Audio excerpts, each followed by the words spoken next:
During a game of truth or dare, my boyfriend chose to passionately kiss his childhood sweetheart for 3 full minutes, just so she wouldn't have to take a punishment. When I found out, I lost control. I cried, yelled, and called him, pouring out all my pain about the ambiguous, piercing tension between him and that so-called childhood friend. He said nothing. After a long silence, his cold voice came through the phone. "Are you done crying?" Then he drove Vesper home himself. I crouched in the rain, watching couples huddled together under their umbrellas. From that night on, I never sent Evander another message.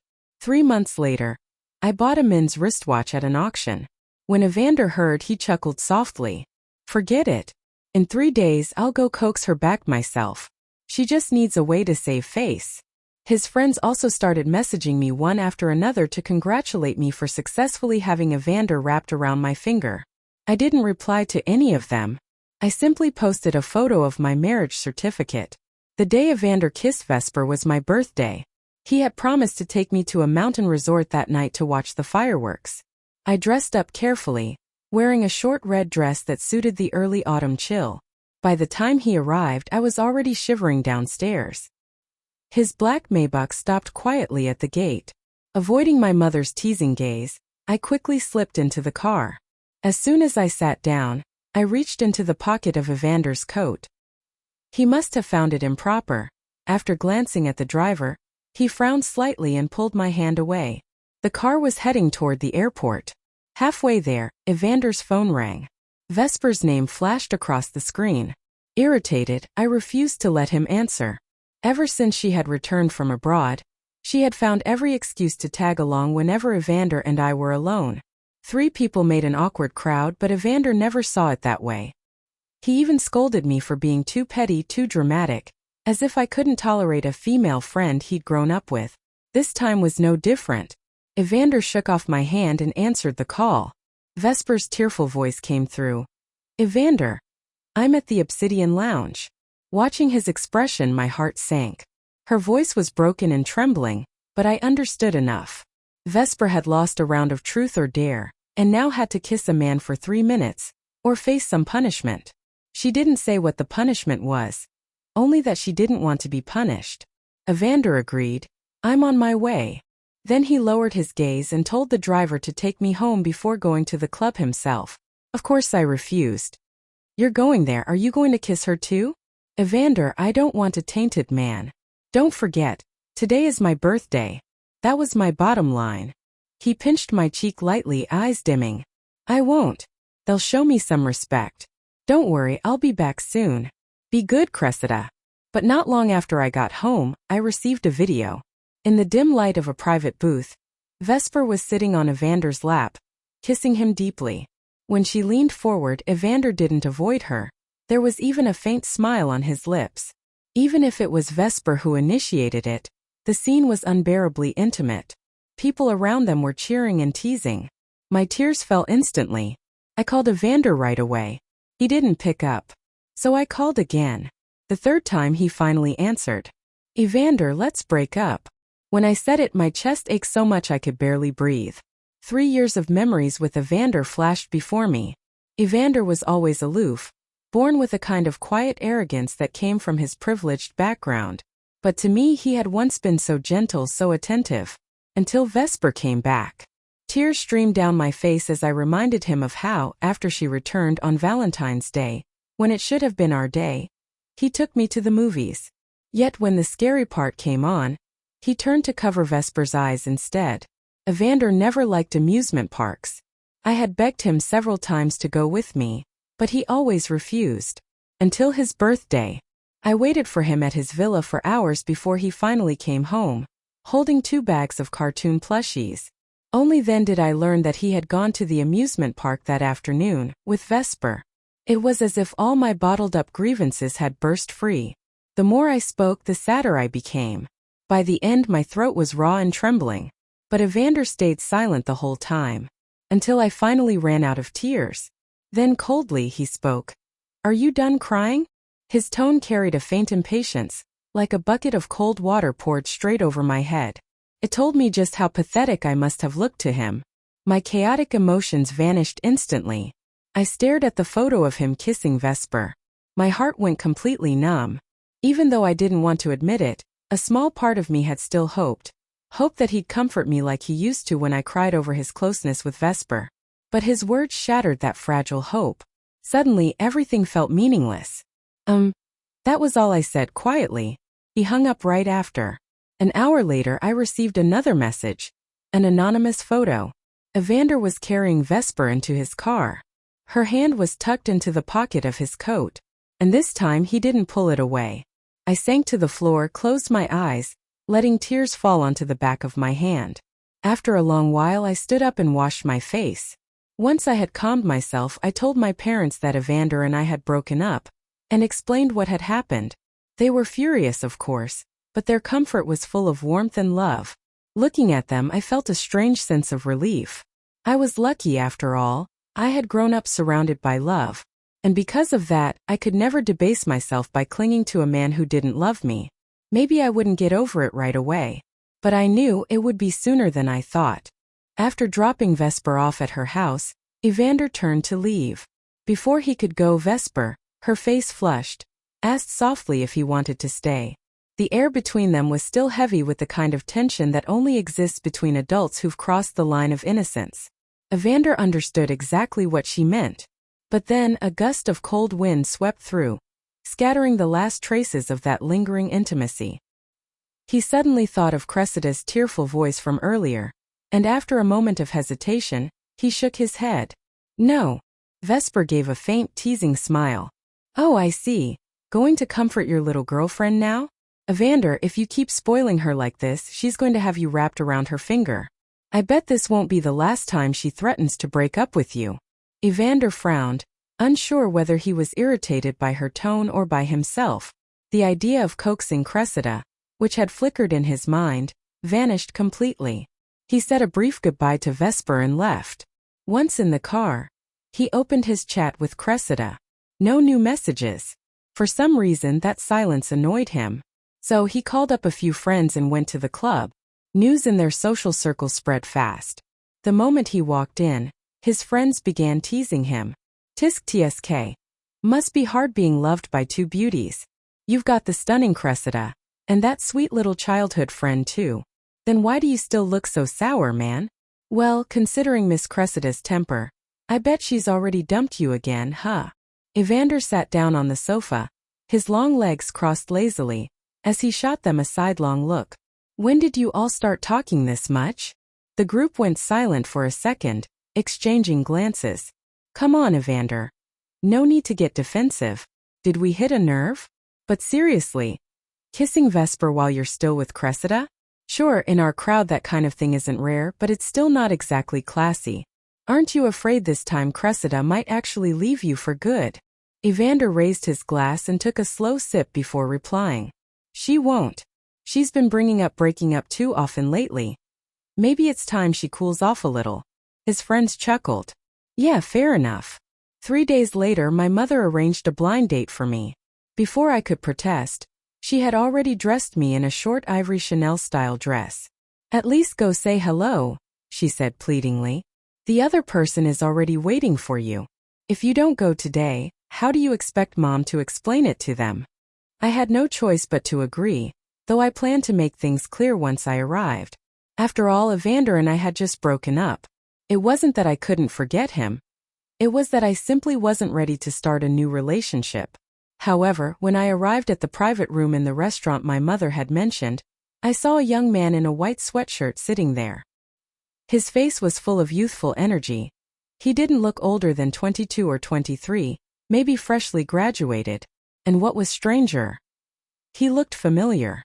Until he saw me walk in and his eyes lit up. Cressida. Then I remembered. He was the son of my mother's best friend, Aunt Thorne. During college, he had spent a few days at my house. I remember it was one summer. He was 18, and his mother had banished him for his poor grades. According to Mom, his name was Thane Thorne, the youngest in his family, and a true troublemaker. The first time I saw him, he wore a black earring and had a defiant expression, followed by a group of friends. When one of them joked that he had been kicked out of his house, Thane raised an eyebrow and said, "Get lost." I was 20 at the time, still in college, and I decided to keep my distance from him from the balcony on the second floor. But his face had been too striking to forget. And now standing in front of me he looked completely different, more mature, calmer. "Thane?" I asked. He probably hadn't expected me to remember his name, because his eyes sparkled a little. "Yes, pretty girl, it's me." I was speechless. My mother really had great taste. The worst part was that this guy was 2 years younger than me. How could she think of introducing us? We sat down, and the waiter quickly served the dishes. Coincidentally, they were all my favorites. I had planned to reject him from the start, but seeing how natural he was, I couldn't bring myself to do it so bluntly. After a while I said awkwardly, "You're too young. Don't you think it's too soon for this kind of date?" His long eyes locked onto me. "Pretty girl, I was the one who set up this date. I asked my mom and your mom to arrange it. And besides, I'm not as young as you think." His face was fine and well-defined with a sharp, firm jawline. Even through the loose sweatshirt, you could see the athletic build hidden underneath. A straight nose, thin lips, and a deep gaze that clung to mine with a meaning impossible to ignore. I turned my head and told him about my recent breakup with Evander. He seemed to clench his jaw, but then looked up and said calmly, "That's in the past, pretty girl. It doesn't matter. You're single now, right? Pretty girl, I've liked you for a long time." I was stunned, not knowing how to respond.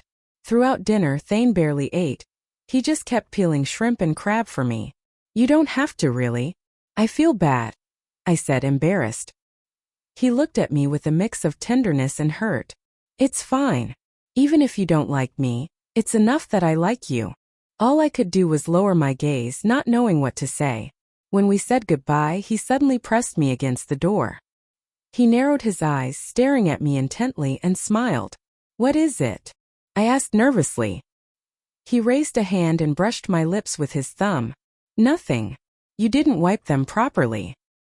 He was tall, and I had to tilt my head up to look at him, just as his Adam's apple bobbed when he swallowed. Fortunately, he let go of me soon after. Acting like a gentleman, he insisted on driving me home. And before I could refuse, he had already ushered me into the car. Thane was driving a black Jeep. When we arrived at my building, he got out first and opened the passenger door for me. I, however, couldn't seem to unbuckle my seatbelt. Looking puzzled, Thane leaned in to help. He smelled faintly of amber and musk, a cool, intoxicating scent that wrapped around me. When the soft click of the seatbelt finally sounded, I instinctively tried to stand up, and ended up bumping my chest straight into his face. Flustered, my cheeks burned red. I quickly pushed him away, desperate to get out of the car. But as I stumbled out, I lost my balance and fell. Thane tried to catch me, only for me to end up landing right on top of him. Gasps rose around us. And in that split second of chaos, my face turned, and my lips brushed against his. The gasps grew louder. I turned my head and froze. My mom was standing right there. Beside her was an elegantly dressed woman. "Well," my mom said, half laughing, half stunned. "Isn't this a little fast?" The other woman chuckled. "Ah, youth. Always so passionate." "Still," my mom added, "I've got to admit they look pretty good together." Her friend smiled knowingly. "Your daughter's quite lucky." Mortified, I scrambled to my feet. Thane's ears were burning red. Then he looked at the elegant woman and said softly, "Mom." I wanted to disappear on the spot. Perhaps to diffuse the awkwardness, Thane's mother spoke up first.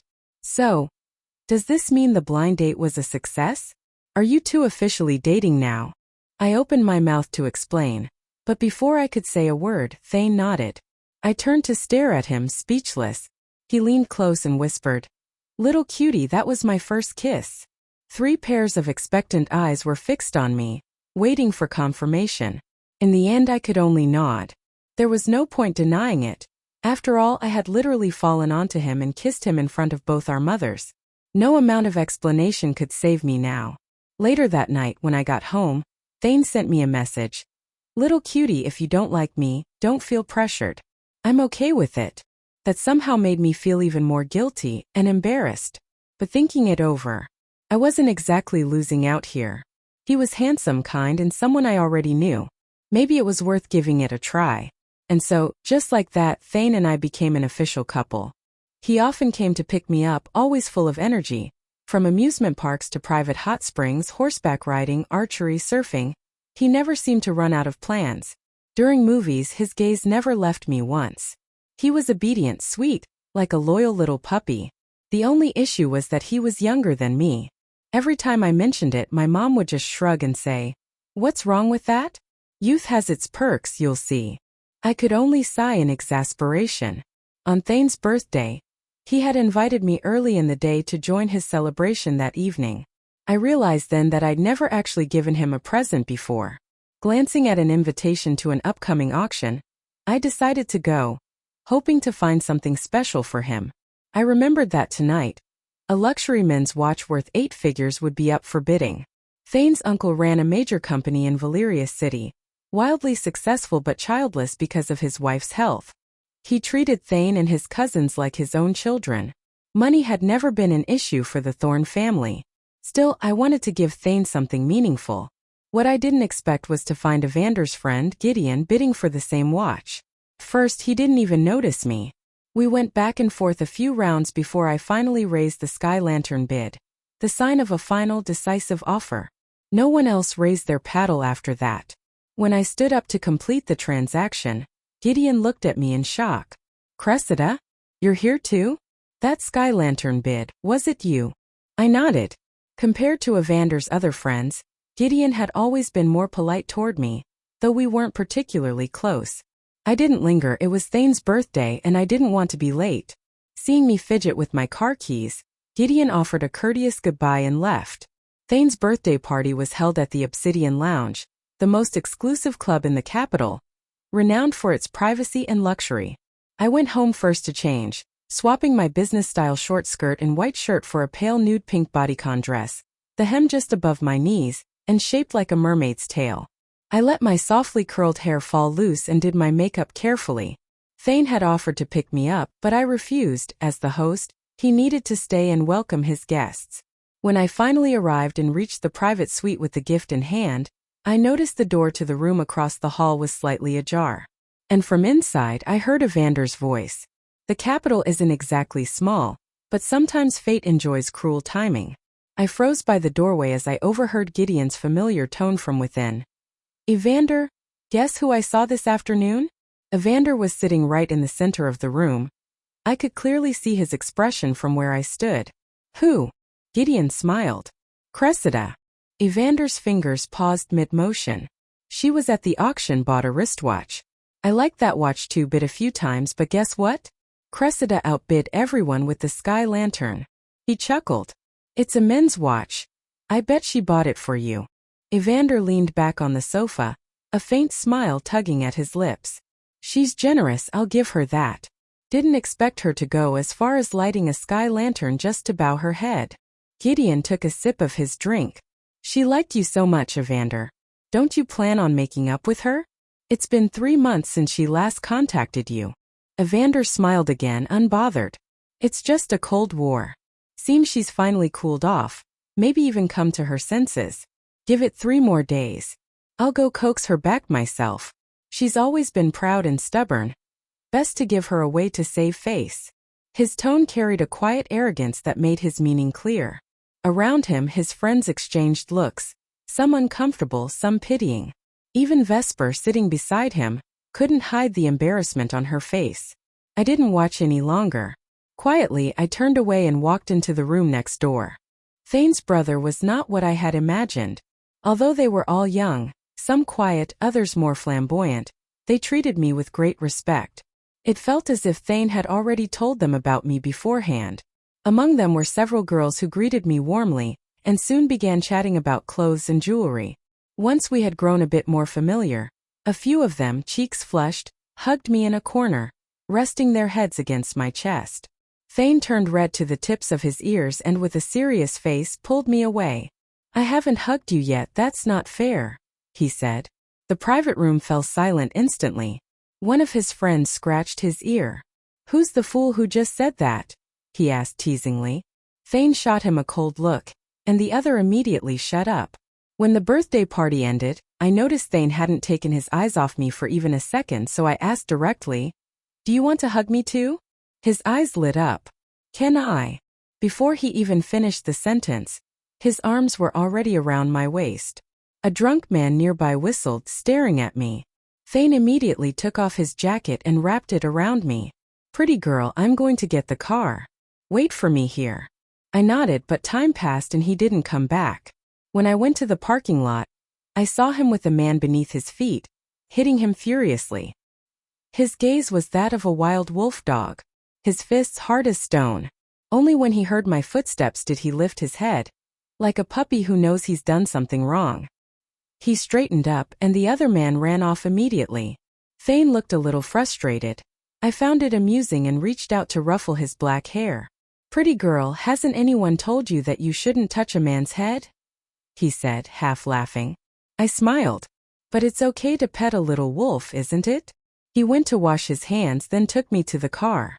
As soon as we got in, he bit my lips. "Pretty cutie. This is how a wolf dog bites." Thane and I had been dating for almost 3 months. Recently, my mom had started urging us to get married, since our families had known each other for years, and the Thorne family was famously strict and proper. She had no worries about me marrying him. I thought about it for a moment, glancing at Thane as he reviewed some documents for me. And honestly, marriage didn't sound so bad. He could handle both the boardroom and the kitchen, read through files, and still carry me to bed. A perfect husband in every sense. Suddenly I said it out loud. "Thane, let's get married." He froze for a second, then looked up at me, stunned. I worried that I'd startled him, but before I could explain, he sprang forward like an eager puppy and tackled me onto the bed. Little cutie's finally ready to make me official. I was speechless. When I nodded, his eyes turned glossy, glimmering with happiness. He really did look like an overjoyed dog wagging his tail. His nose was straight, his lips soft as they brushed against me. Even with my silent permission, he didn't go any further, restrained, trembling slightly. But when he left later, he walked with a faint hunch, his fingers still smeared with a trace of red. Watching the curve of his shoulders, I suddenly understood everything. Thane and I got our marriage certificate without a hitch. On the way back, he carefully tucked the 2 little red booklets into the inside pocket of his jacket, as if they were the most precious things in the world. When we returned to the Thorne family's old residence, Thane's grandmother was overjoyed. She took off a nearly translucent white jade bracelet and handed it to me. The wedding arrangements were entrusted to Thane's aunt, who had once run a wedding planning company in her younger days. The Thorne family was known for its strict and upright traditions. Patriarch Thorne, Thane's grandfather, was a man of old heroism, one who had literally carried a gun and fought through storms. In private, he told me, "If Thane ever does anything wrong, just come to me." When I left his study, I noticed half a long wooden stick hanging behind the door. Thane leaned in and whispered. "The other half broke when he was beating me. I was 8 and I'd made trouble." When we got back to our new home, Thane didn't wait another second. He lifted me onto the narrow cabinet by the entryway, pressing a hot kiss against my lips. His body pressed between my thighs. Every muscle in me went taut, and all I could do was loop my arms around his neck. "Cressida." His eyes were tinged red, his voice low and rough, carrying a kind of restless heat that made my breath catch. In that moment, I finally understood what my mom meant when she'd said, "Youth really is a good thing." Later, lying on the couch, I reached out to touch his face. His eyes were wet at the corners, a strange mix of tenderness and desire. And for the first time, I understood the saying, "A man's tears are a woman's aphrodisiac." But soon enough, he took control. The one crying and begging turned out to be me. He was relentless, hungry, yet still astonishingly gentle. Every movement made me tremble, my protest dissolving into tears. His pale skin gleamed faintly, the curve of his throat moving with every breath, until everything blurred into fierce, unstoppable affection. After that day, Thane seemed to have endless energy. Thankfully, my company called soon after. A new project was ramping up and I threw myself into work. It was exhausting, but I was secretly relieved to have a break. Still, I often came home drained and sleepy. Thane didn't push me again. Not until one day when I came home earlier than usual. From the bathroom came the sound of running water, and his hoarse voice, low and unguarded, murmuring my name over and over. My ears burned. I instinctively stepped back, only to bump into a chair, letting out a startled sound. A moment later, the bathroom door opened. Thane stepped out, a loose towel slung around his waist, his eyes still hazy with desire that hadn't quite faded. I swallowed hard. And before I could even move, he smiled, that familiar teasing smile, and scooped me up straight into the bathroom. Life with Thane was sweet, intoxicatingly so. I had long since buried everything that came before. Until a few days later when my phone rang, a strange number flashing on the screen. It was Vesper. Do you know why Evander was always so indulgent with me? Why he let me kiss him, why he took me to amusement parks? Cressida, don't tell me you're really that naive. That you thought what we had was just a childhood friendship. When Vesper said that, her eyes were calm, but the smile on her lips carried a trace of triumph. I looked at the cup of dark coffee in front of me and pushed it aside. All I could think of was Thane's jealous face that morning. I hadn't wanted to come, but that pretentious coquette Thane had snuggled against my neck and said, "Pretty girl, you need to settle this once and for all. I know you still have something on your mind and it hurts to see you like this. I'm not like that older man who only knew how to watch you cry." I no longer felt love for Evander, but there was still a trace of dissatisfaction. A thorn stuck deep inside. I knew it wasn't about him but about what he and Vesper had done. They owed me too much. In the past, I had suspected there was something more than friendship between Vesper and Evander. After all, they had grown up together. During adolescence, feelings are bound to arise. Maybe Vesper had been his white moonlight, or maybe he simply never knew how to set boundaries with her. Vesper seemed to anticipate my thoughts. She smiled and took some photos from her purse. Because I'm his ex-girlfriend. Back then, I didn't want to make it public. I liked my freedom and insisted on going abroad.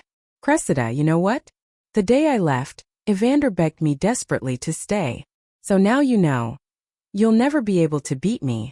You're younger than him and see him as mature and calm, but all that passion he once had, he already gave it to me. I just didn't expect that he'd actually fall in love with you. A faint glint of anger flashed in her eyes. Silently, I looked at the photos. Evander making her gifts, celebrating her birthday. All the fog in my heart cleared. The last bit of resentment I felt toward Evander faded away. Well, what a perfect couple, I said coldly. A cheating man and a shameless woman, truly made for each other. One abandons her partner to go abroad, and when she comes back, she meddles in his new relationship. The other, torn between two hearts, holds his current girlfriend's hand while still tangled up with his ex. Vesper smiled brazenly. Don't say it like that, Cressida. I was young, that's why I left Evander. I'm just taking back what was always mine, don't you think? Then my phone vibrated. It was an unknown number, but the repeated digits at the end told me exactly who it was. I answered the call and looked at Vesper with a faintly mocking smile. Relax, I said. Don't worry. I'm not about to compete with you over a used man. On the other end, Evander's hoarse voice trembled. Cressida, what did you say? I hung up without hesitation, blocked his number, grabbed my purse and stood up.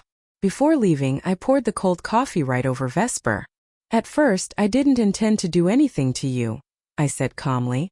Even though I found you unpleasant, I never wanted revenge. I didn't even hold a grudge. After all, the main culprit was Evander.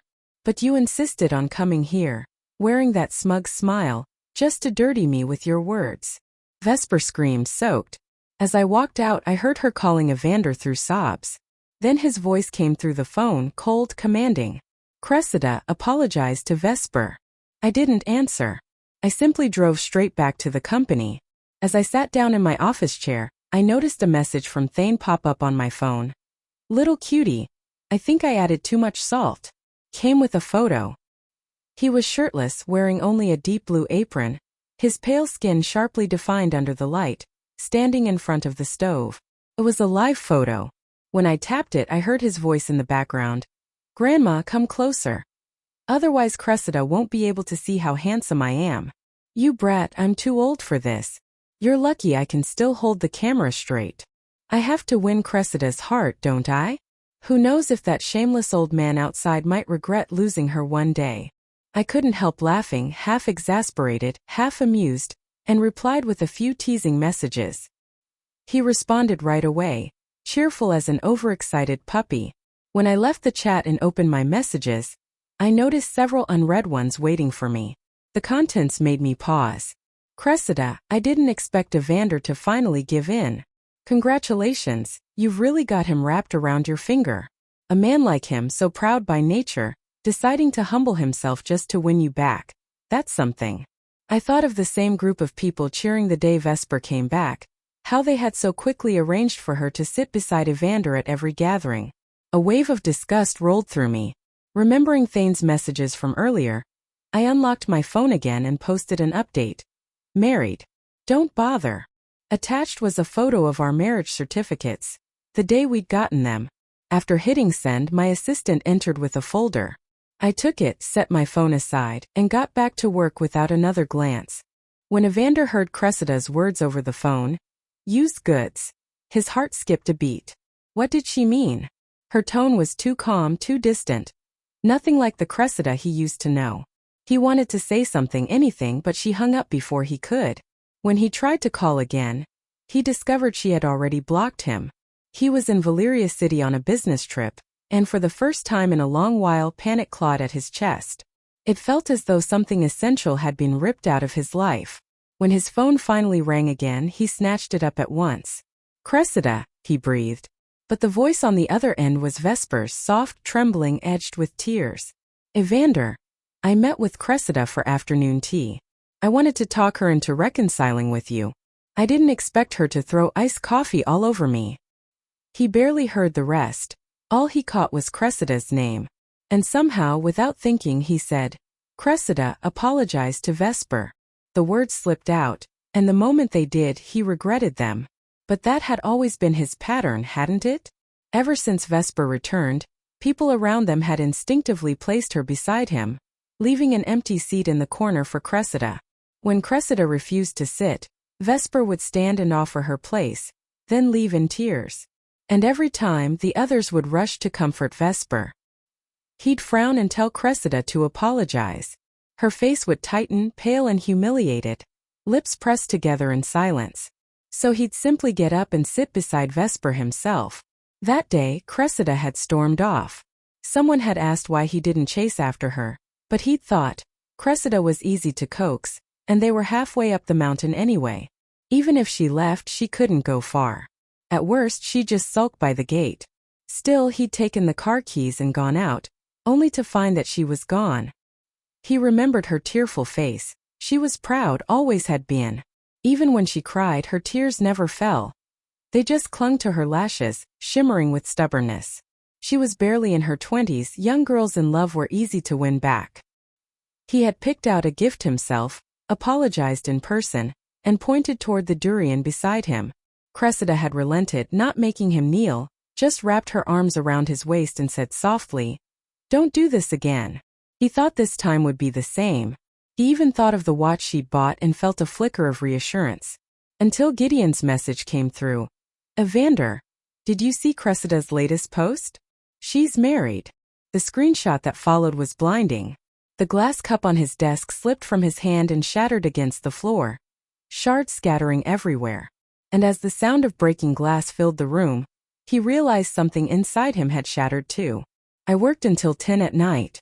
When I stepped out of the elevator, the first thing I saw was a black Maybach parked in front of the company building.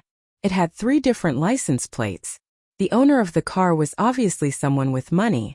After 3 months without contact, Evander seemed thinner, his jawline was sharper, his demeanor less calm and more cold. He held a cigarette between his fingers, leaning against the car door. There was a faint reddish tint in his eyes. He carried the exhaustion of someone who had probably driven all night from Valyria City. Even though it was late, his presence still drew attention from passers-by. Several young people stopped to glance at him, whispering among themselves. I frowned, holding my ivory-colored briefcase, and paused by the entrance. Since the moment I stepped out, his eyes hadn't left me. When he saw that I wasn't moving closer, he took a few steps forward. Cressida, he said in a hoarse voice. I instinctively lifted my head and nodded coolly. He moved his fingers slightly, frowning. Are you still angry? Cressida, what happened was my fault. I should have told you earlier about what I had with Vesper, but that's all in the past now. I haven't stopped thinking about you these past 3 months, but I want you to understand something. A breakup isn't a game. You're younger than me, and I need to teach you what that means. Come back to me, all right? Everything will be fine. I already sorted things out with Vesper this afternoon. You won't see her again. Evander had always been proud to the bone. Even when we were together, I was the one who made most of the efforts.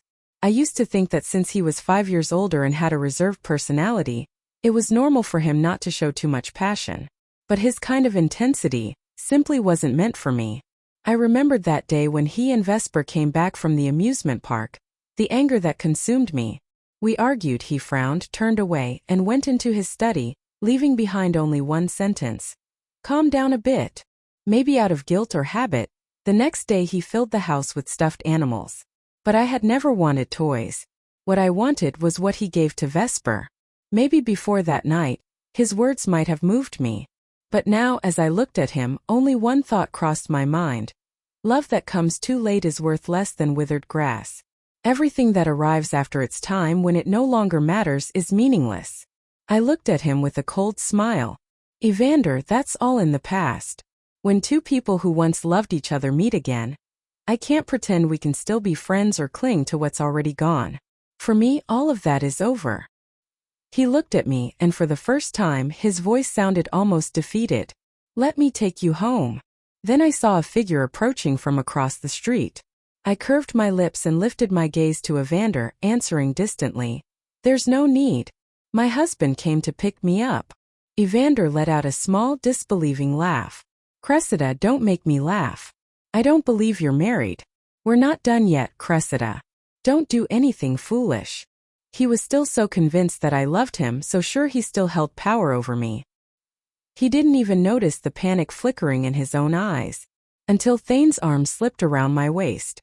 The watch I had given him for his birthday gleamed on his wrist. Sorry, love, Thane said with a smile. I'm late. I went to buy your favorite cocoa cake. There were so many people that it took longer than I expected. Evander's face turned pale. When Thane took my hand to lead me away, Evander instinctively stepped in front of us. Thane barely spared him a glance and arched an eyebrow. Old man, step aside. I glanced sideways at him. Evander was 29. Old man wasn't exactly the right word. But on Thane's face, with that arrogant, carefree expression, the smile carried a hint of provocation, almost insolence. Evander seemed to recognize him then. He froze for a second, then frowned. You and him. Thane pulled a small red booklet from his pocket, opened it and replied with a grin. We just registered our marriage not long ago. Evander's face went completely rigid. His gaze fell on me, disbelieving, his eyes reddened. We weren't over. We were just taking a break. Even if you were angry, you can't just marry the first man who shows up. Cressida, he's younger than you. You're not compatible. Thane lost it. Huh. Compatible or not, that's for me to decide. Who do you think you are to judge? Cressida and I are the best couple in the world. 3 months without talking and you call that a break? Didn't anyone ever teach you that if there's no contact for 3 days, it counts as an automatic breakup? You didn't know that? Besides, Cressida ended things with you long ago. Then, looking at Evander with bold disdain, he added, Old man, you'd better not look for trouble. Once we got into the car, Thane's long, narrow eyes were still burning with anger.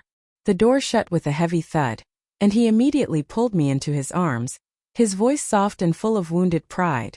Wife, he's talking nonsense.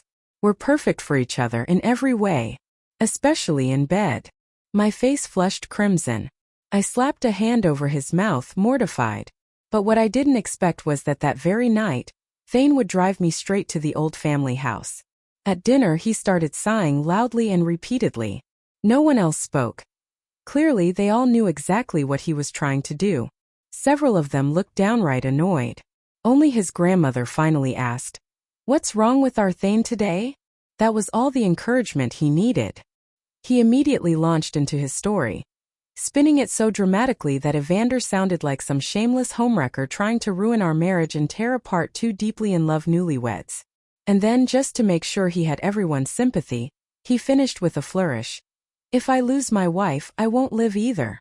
The old lady gasped, clutching her chest. That Evander boy, how dare he? Trying to steal my grandson's wife. Absolutely not. This must be dealt with. And that was when I finally understood why everyone outside said the same thing. If you ever offend someone in the Thorne family, anyone is fine. Just don't offend Thane Thorne. He really was the family's little devil, the only grandchild doted on beyond reason. I thought his grandmother's outburst was just emotional talk, but to my surprise, both of Thane's uncles chimed in with sharp agreement. Only his father stayed quiet, giving Thane a cold, long-suffering look, as though he was used to this kind of nonsense and had learned to just let it happen. The Thorne family's discipline was legendary. Even the jujube trees by their gate stood perfectly straight. They weren't the kind to stir up public scandal, but I had a feeling the doors that once quietly opened for the Evanders of the world had now firmly closed. Evander couldn't remember how he'd driven back, only that when he came to his senses, his car had already slammed into the guardrail of an overpass. He called his assistant to handle the aftermath while his driver rushed him to a private hospital. Somehow, news of the accident spread quickly. By the time he opened his eyes, a crowd of acquaintances had already gathered at his bedside. Shards of glass had cut across his forehead. The wound had been cleaned and bandaged, nothing too serious. Everyone sighed in relief once the doctor confirmed he'd be fine. Gideon was the first to speak. "Evander, weren't you going to talk to Miss Cressida? How did you end up crashing your car instead? I told you that marriage post might have just been for show. Why'd you have to drive like a maniac?" Evander's eyes darkened as he recalled that glaring wedding photo, the two red marriage certificates stamped in bold ink. He and Cressida had only been in a cold war. He'd thought that if he gave her space, let her cool off, she'd eventually realize her mistakes and stop threatening to break up every time they fought. But the truth was, during those 3 months, Cressida had already started a new life. He thought back to the night it all began, the night he carried a drunken Vesper out of the bar and Cressida told him through tears, "I don't want a man who's been tainted." He'd hesitated when she called later, torn between guilt and pride. But he'd answered anyway. Her voice on the phone had been choked with sobs unlike anything he'd ever heard from her before. And now, lying in that hospital bed, he finally realized. The moment he let her cry alone, he'd already lost her forever. The first time Evander met Cressida, she was wearing a strapless red gown. Dazzling, fiery, and proud. A small crowd of young men surrounded her, vying for her attention. She frowned slightly, clearly irritated, yet it seemed she was already used to such scenes. Someone nearby whispered about her identity, marveling at her beauty. Evander watched her, that arrogant, spoiled air about her, and for the first time in years, felt something stir in his chest. Later that evening, as he was leaving the banquet, he saw her being harassed by a drunken guest. Without hesitation, he stepped forward and ordered security to throw the man out. And when the danger was gone, he noticed the faint flush on Cressida's ears. Even though there were 5 years between them, something inside him had shifted. By then, Vesper had already left the country, and he found himself starting anew with Cressida. At first he wasn't sure how long it would last, how long he would want it to last. But 3 years passed and she was still by his side. He never truly understood his own heart. When Vesper returned, memories of their past, and that lingering sense of obligation, made him tolerate her presence, made him allow her to stay in his life as a friend. Cressida argued with him about it more than once. He'd found it exhausting, her tears and accusations. And that night, the night she said break up, he thought she was just being emotional again. Even when she stopped calling, stopped messaging altogether, he convinced himself it was just another round of silent treatment. Now Evander's eyes burned red. The people gathered around his hospital bed exchanged uneasy glances. No one dared to say anything, one by one finding excuses to leave, all except Gideon, who stayed behind. Although Evander still ran the family company, his father's illegitimate sons were numerous, and news of his accident could not be allowed to leak. "She got married," Evander said suddenly. He didn't even know why he said it aloud. He was usually so composed, so controlled. A businessman who despised sentiment, especially his own. Gideon blinked, startled. She really did? To who? He was already thinking, maybe it wasn't too late, maybe she could be won back. Evander's voice was hoarse. To one of the Thorne family's younger sons. Gideon fell silent. In the capital, Evander was a man few dared to cross. But the Thorne family, and especially that Thorne boy, was the single exception. If Cressida was married into that family, then this was the end of it. Still, looking at Evander now, hollow-eyed and pale, Gideon couldn't bring himself to say the words. After a while he left the room to buy food. Evander watched the door close, then pulled out his phone. He typed a message to Cressida. But a system notice popped up. You are not friends with this user. She had deleted him. No wonder he hadn't seen her new post. If only he'd reached out sooner. If only he'd looked before it was too late. He pressed his hand to his face, finally unable to hold back. Tears slid down his cheeks, hot and silent. He remembered the night she cried. How impatient he had been, how indifferent. How he'd said coldly, "Have you cried enough?" And how, after a long trembling pause, she'd whispered one final word. From that moment on, Evander and Cressida had no future left at all. The day Thane and I got married, many people came from the capital. Surprisingly, not many from our social circle showed up, though there were still quite a few. After all, relationships in that circle are always complicated. What I didn't expect was that Evander would come too. He had lost a lot of weight. I heard Vesper went abroad again. I didn't know the exact reason. I only knew that Vesper's family had gone bankrupt years ago, and these years people had been polite to her mostly out of respect for Evander. Some time ago, I even saw Vesper being mocked by a few people from our circle.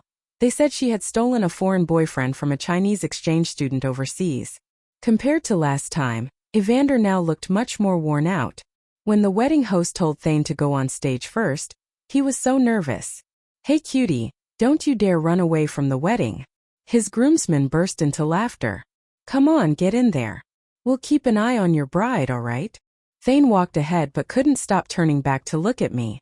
A few minutes later, the doors of the banquet hall opened and I walked in. Thane grinned wide. "My wife is stunning." His aunts and other elders laughed happily. As I walked toward Thane to the sound of music, he looked at me, and as he kept looking, big teardrops suddenly fell from his eyes. He quickly raised his hand to cover them, lowering his head so I wouldn't see. Down below, his grandmother and aunts were already teary-eyed. I stepped forward and gently hugged him. My dad muttered helplessly, "You brat, what are you crying for? I'm the one giving away my precious daughter." And even I didn't cry. Thane wiped his tears, lifted his head, and took my hand from my father's trembling fingers. When it came time to exchange rings, he had to take a deep breath before finally slipping it on successfully. And with that, the ceremony was complete. As we stepped off the stage, I glanced around the crowd. In the farthest corner sat Evander, eyes red and glistening. By the time Thane and I went around offering toasts after the ceremony, Evander was already gone. Wine glasses clinked all around us. It was the kind of banquet that seemed like it would never end. So we decided to take the bridesmaids and groomsmen and head back to the wedding suite first. Thane went to get the car while I stood aside waiting. When from the Maybach across the street, I heard Evander and Gideon talking. She was sent away because she went to see Cressida, crossed the line. Sometimes I wonder, if I hadn't been with Vesper, would the man standing next to her today have been me? She's beautiful today, but she's no longer mine. His voice was hoarse. I didn't keep listening. Quietly, I got into the car and left. Thane was smiling the whole way as he drove. I remembered how he'd come to pick me up that morning, dressed in a white modern Chinese-style suit, dark hair falling softly, his face glowing with joy. He rushed into the room and swept me into his arms, like a victorious general after battle. The crowd around us erupted in cheers. The past was already the past.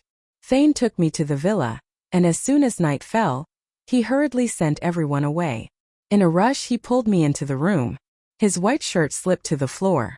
The defined lines of his back, the smooth skin, the broad shoulders tapering to a narrow waist, all came into my view.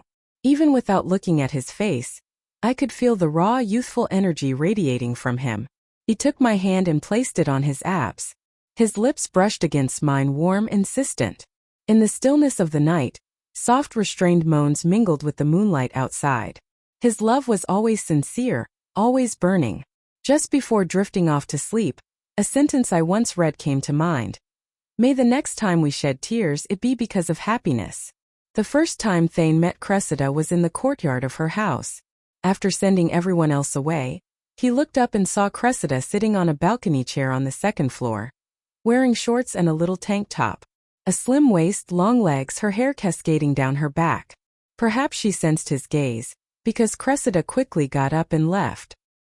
He had originally planned to stay in a hotel for a few days.